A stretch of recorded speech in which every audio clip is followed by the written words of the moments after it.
Greetings, it's the Digital Dog once again, and today I have a new video which is a extended recap of an article I wrote called Why Are My Prints Too Dark?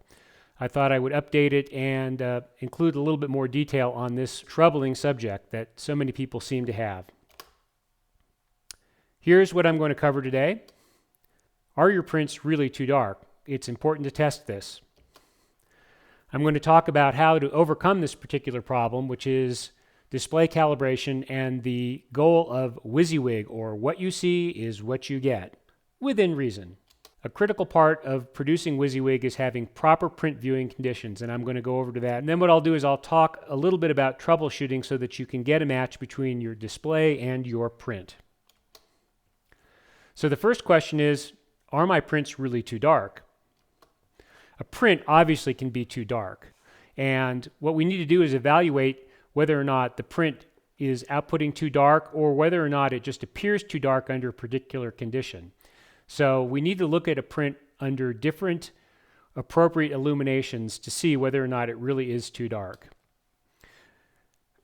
Even the best quality print can appear too dark if it isn't properly illuminated, and I'm going to show you an example of this. One of the first things you want to do to evaluate whether or not your prints really are too dark is to use a color reference image to test your output, and then use your own images. I'll show you some examples and explain why this is a critical step.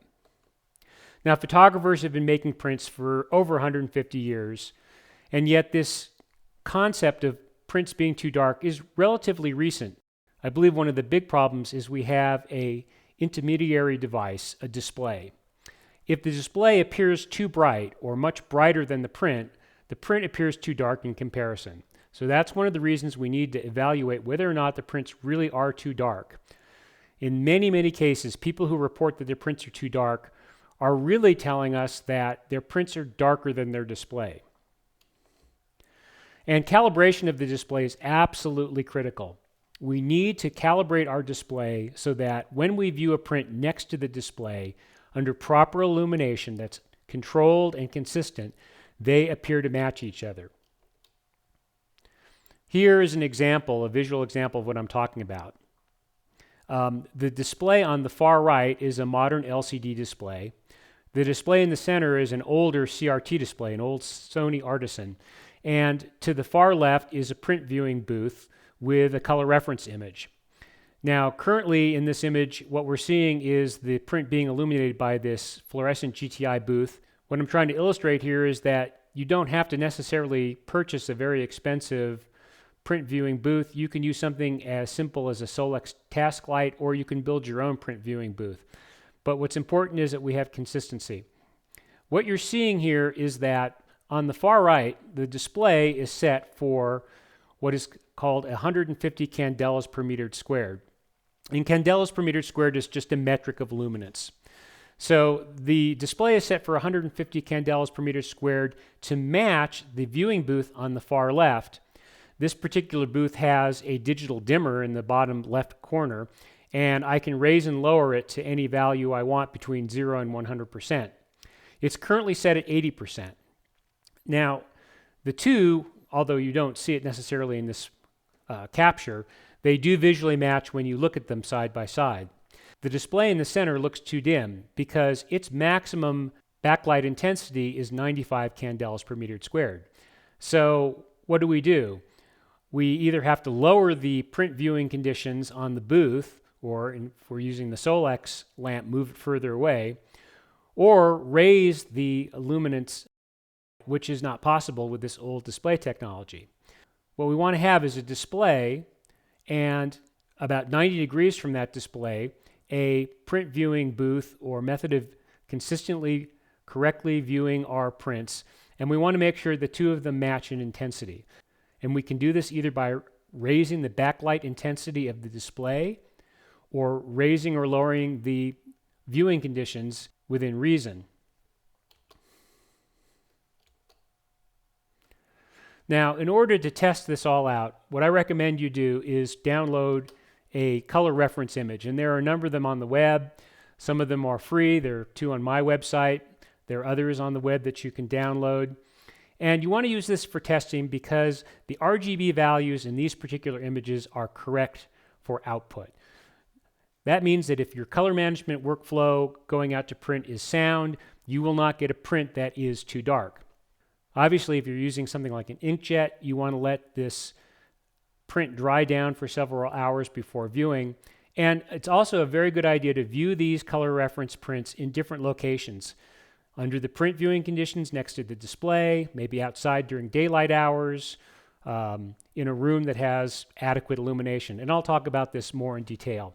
But the idea here is that you have an RGB document that, when output correctly, will not be too dark.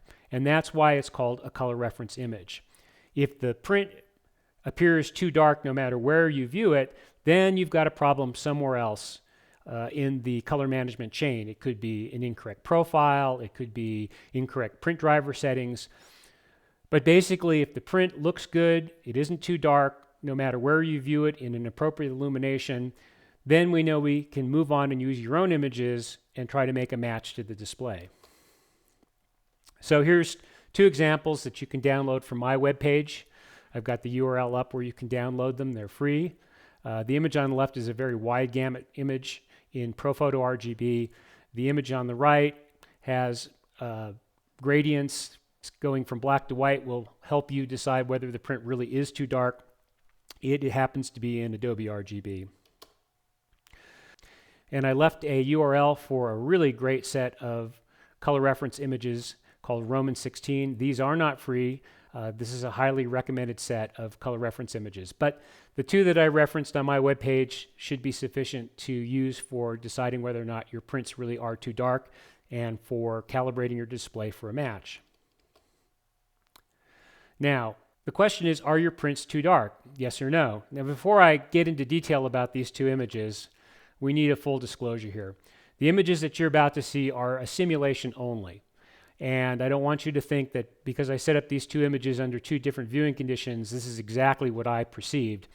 Brightness is a perceptual, subjective phenomena, and the camera that captured these two images doesn't behave that way. But the point I'm trying to make is the image on the left, which is the set of Roman 16s with output, and when viewed under my GTI light booth, absolutely does not appear too dark. And if I take this print outside or in another room in the office, if I look at it under adequate illumination, it doesn't look too dark. The same print when viewed on the right under a nightlight bulb, which only has 250 lux as measured by my i1 Pro, appears too dark. And of course you can see that it's not evenly illuminated. It's brighter in the center than it is surrounding the print. The point is that the best looking print that you could ever imagine is going to look too dark if it's not viewed under proper illumination. The print on the left, under my GTI viewing booth, when measured, produces 1625 lux as reported in this software. And the image on the right has a mere 250 lux. So it's just too dim and the print looks dark. Now you might say, well, that's obvious. But so many people are not viewing their prints correctly next to the display or viewing the print in a proper illumination compared to the display that the print appears too dark. But in actuality, it is not. Here's one more example where I popped the print up against a wall with direct sunlight coming in, and the upper left-hand corner is slightly folded over and there's a slight shadow. At this point, we're viewing the print with 10,700 lux as reported by BabelColor CTNA, and yet it doesn't look too bright or too dark. Our eyes adapt to the new illuminant, both in terms of its intensity of brightness and the white point. So what's critical here is that you view the color reference image in different lighting environments that are appropriate, come to the conclusion that no, the print isn't too dark, and then we need to go and calibrate the display so that it matches the print. So display calibration is really key in getting the display to match the print next to the display. One size does not fit all. If I'm working with a matte paper that has a really warm substrate, it's going to look different under my viewing booth than a glossy paper with a cool white substrate. So I'm going to need a display calibration for both. And this gets tricky for some products that only allow one calibration, but we'll talk about that in a minute. The two critical areas when you calibrate your monitor that the software is going to ask you to specify are the backlight intensity, which, as I talked about earlier, is almost always defined in a numeric value called candelas per meter squared. The second most important calibration aim point is the white point of the display. Is it a warm color? Is it a cool color? Where does it fall in line? What values do you set to match the print? Some products allow you to actually calibrate the contrast ratio of the display by adjusting its black point. And this is very useful. If you look at specifications for displays these days, you'll see that many of them exceed 1,000 to 1 contrast ratio and vastly more. So you've got this display that has a huge ratio between its blackest black and its whitest white. And yet the best quality print is probably going to have about a 350 to 1 contrast ratio. So there's a really big disconnect there. If you can calibrate your display's contrast ratio that's closer to the actual contrast ratio of the paper, you're going to get a better match. Unfortunately, not many products allow you to calibrate a display to do this.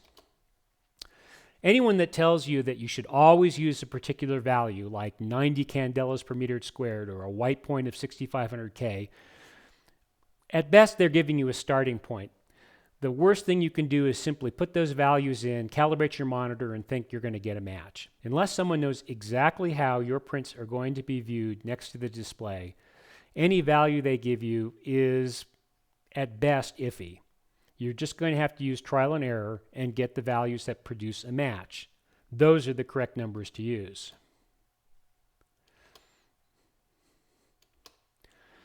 Now, in terms of what to set the backlight intensity for calibration, lower is usually better for two reasons. One, you're going to save energy and your display is going to last longer. But not all displays can produce very, very low native values. And when I say natively, what I'm talking about is the ability to adjust a very low backlight intensity in the panel itself. Many displays will allow you to set a very low value using the display's backlight to reduce the intensity. What they're going to do is just try to darken things using a color lookup table somewhere in the graphics system. And that really is going to introduce more banding into the display path. You want to avoid that. Out of the box, a lot of new LCD displays are hard pressed to get much below 140 to 150 candelas per meter squared. So if you read somewhere on the internet that you need to calibrate your display to 90 candelas per meter squared, you can pretty much ignore that for two reasons. One, you probably won't be able to natively calibrate the display that low. And two, as I said, if the person doesn't know how you're viewing your prints, that value of 90 is really worthless. Now, the display I'm using, which is a PA series from NEC, can natively calibrate in the panel as low as 40 candelas per meter squared. Keep in mind that you can also control the intensity of the print viewing conditions. I showed you on my GTI light booth that I have a digital dimmer that I can raise or lower to match the print viewing conditions closer to the display. And if you're using something like a Solex bulb or some sort of lamp, obviously the further you move it from the print, the less illumination is going to strike the print, so you can do some controls in that particular method.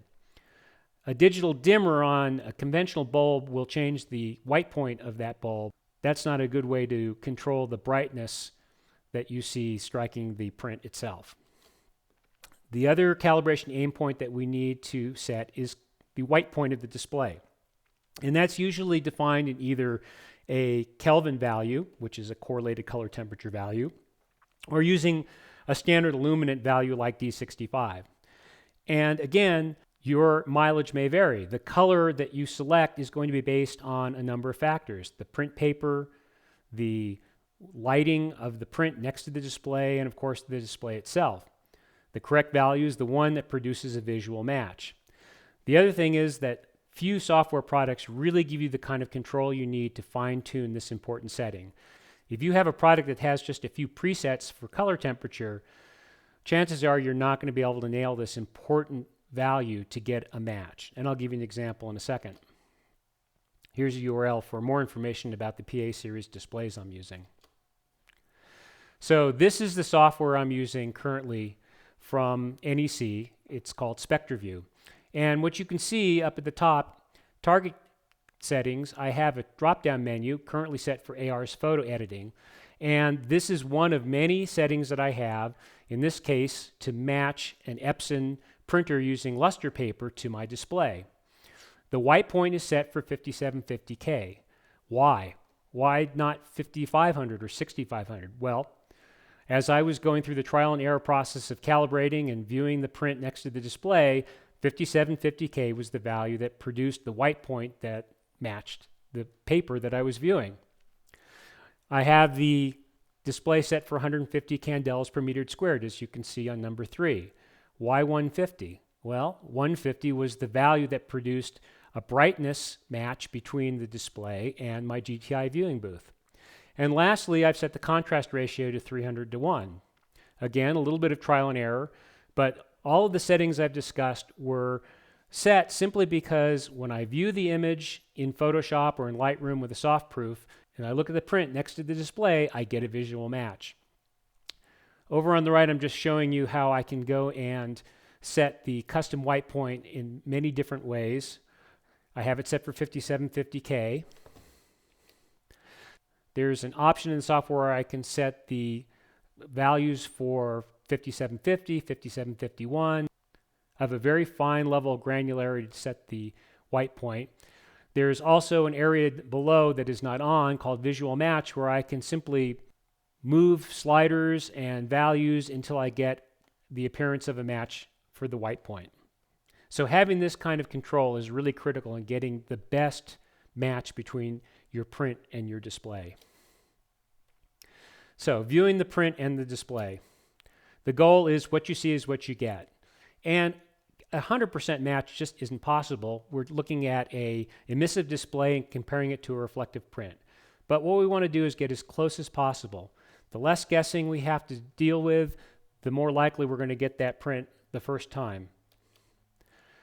What you want to be sure you do is to calibrate the display with the soft proof setup, with the paper profile you're going to be using, and very important, you need to have the customized proof setup set such that the simulate paper color and simulate black ink checkboxes are on, as seen here. This is going to give you the most accurate, correct preview of how the image should appear going out to a print. Now, there's a lot of controversy about whether soft proofing works or not. I'm not going to get into that. It works very effectively for me because of the steps that I'm following and discussing with you. But it's very important that the simulate checkboxes be on when you're viewing the image on screen and the print at the same time. If you're simply editing the image with a soft proof and you're not really looking at the print next to the display, you can turn those checkboxes off because often it looks a little ugly. As they say, reality kind of sucks, but those simulation checkboxes are going to give you the best preview of how the image is going to print. So again, soft proofing is only as effective as its weakest link. You've got to have good ICC profiles, you have to have good calibration software for your display, you've got to have proper viewing conditions, you've got to have an environment where the light isn't constantly changing. It should be as dark as possible in the digital darkroom you're working at. But the bottom line is that the calibration aim points that you select for calibrating your display are the values that produce a visual match. And those values will change depending on a number of conditions. Now, people say, well, what happens if I move the print to another location? Well, you can test this when you download those color reference images. If you take the image to another location, now the display is sort of out of the equation. Again, the goal was what you see is what you get. We looked at the display, we looked at the print, we produced a visual match. Now, once we move the print to another location, as long as it's not a 6-watt nightlight bulb, as you saw earlier, as long as it's adequate illumination, your eyes will adapt and the print should not look too dark. And if you don't believe me, download those color reference images, print them out, and move them around from location to location in adequate, acceptable illuminant, and they shouldn't look too dark. Your eye will adapt to the new conditions. Fix the problem at the source. Ignore the kludges. Here's a perfect example. Here's an image in Lightroom, and the image is too dark. I can see this from viewing the histogram. I can see it from looking at the LAB values I have set over the highlight near the dog's head. And of course, I can see it on my calibrated display. Increasing the brightness on the display is not going to fix this particular problem. The RGB values are wrong. The fix is to move the exposure sliders I've done here. You can see the histogram looks much better. It's got a better distribution. And you can see that the LAB values are more appropriate. Now I have a little bit of headroom. My brightest highlight is an L star of 96.1. 100 would be pure white. Here's another major kludge that you want to ignore. It's the print adjustment sliders in Lightroom. You'll find these in the print module. They were put here to try to help you with this print too dark issue, but it really is a giant kludge and isn't going to affect anything but cause more problems. As you move the sliders, you don't see the screen update, so you're pretty much flying blind. The RGB values are too dark. Fix them. These sliders ensure that the document will print incorrectly in every other application but Lightroom. If you fix the RGB values, then they'll print correctly in all other applications. And guess what would happen if you use these sliders on one of those printer reference images? It's going to print too light. So the best thing you can do is completely ignore this kludge. So let's review. A print may be too dark, but in most cases a print is just appearing darker than the display. So it's very important that we test this and make sure that indeed the output is sound. We don't have a dark print. The best print in the world will look too dark if it isn't properly illuminated. Take the best looking print you've ever made into a room with absolutely no window light and turn on a tiny little flashlight bulb and see how well it looks.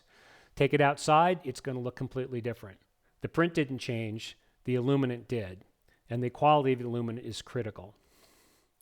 If the print isn't too dark but it's darker than your display, then the key is to lower the display backlight conditions so that you produce a visual match.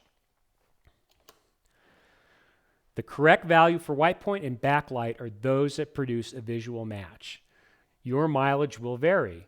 There are just too many factors involved where anyone can provide a set of values that are going to guarantee a match. Every calibration software product can produce a different result. The instrument used can produce a different result. The illuminant you're using to view the print changes. The display technology could be CCFL, which is a fluorescent light. It could be an LED backlight. There's so many different variations going on that you really have to go through a trial and error process of setting both the white point and the backlight intensity such that you produce a visual match. And if you can control the contrast ratio, even better. When you produce a visual match between the print and the display, the print shouldn't appear too dark when properly illuminated. I just can't stress that too often and too many times. The reason that most people say their prints are too dark is that the print is just darker than the display, and the display calibration is the problem here. Or the method in which someone is viewing the print next to the display is inadequate. It's too low.